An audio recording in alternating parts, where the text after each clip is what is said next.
നല്ല ആളാട്ടാ. പോലീസിനെ കണ്ടപ്പോ ബായി എന്തൊരു ഓട്ടോ ഓടിയത്. ഞാനാണെങ്കിൽ പേടിച്ചും പോയി. പിന്നെ RC ബുക്കിലെ അഡ്രസ് അപ്പൊ ഒരു കണക്കിന് വണ്ടി ഇവിടെ എത്തിച്ചു. എനിക്കാണെങ്കിൽ കാറൊക്കെ ഓടിച്ചുള്ള ചെറിയ പരിചയമുള്ളേ. എന്തൊരു പാടാ ഈ പണ്ടാറ് ഓടിക്കാനായിട്ട്. എന്റെ പുണ്യാളം കൊണ്ടുവന്നാ ഇവനെ. ഇത്രയും കാലം ജീവൻ പണയം വെച്ച് കൂടെ നിന്നിട്ടും നിങ്ങൾക്ക് ആർക്കും എന്നെ മനസ്സിലായില്ല. ചെയ്യുന്നത് കള്ളപ്പണിയാണെങ്കിലും അതൊരു സത്യമുണ്ടെന്ന് വിശ്വസിക്കുന്നതാണ് ഞാൻ. ഇനി ഞാൻ നിങ്ങളുടെ കൂടെ ശരിയാവില്ല. ഞാൻ പറഞ്ഞോട്ടെ, എന്നെ കൊണ്ട് കുറെ ഉണ്ടാക്കിയില്ലേ, ഇനി ഒറ്റയ്ക്ക് കൂടെ ഉണ്ടാക്കിയാൽ മതി. ചാണ്ടിച്ച അപ്പാ ഇയാള് പോണേ പോട്ടപ്പാ. ഇയാളെ ചത്ത നമ്മള് ബിസിനസ് ആയില്ലേ.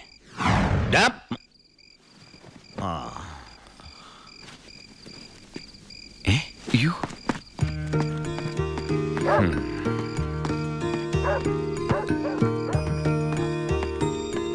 നീ എങ്ങോട്ടാ? ബായി എങ്ങോട്ടാ? എങ്ങോട്ടെങ്കിലും. എന്നാ ഞാനും എങ്ങോട്ടെങ്കിലും. വാ.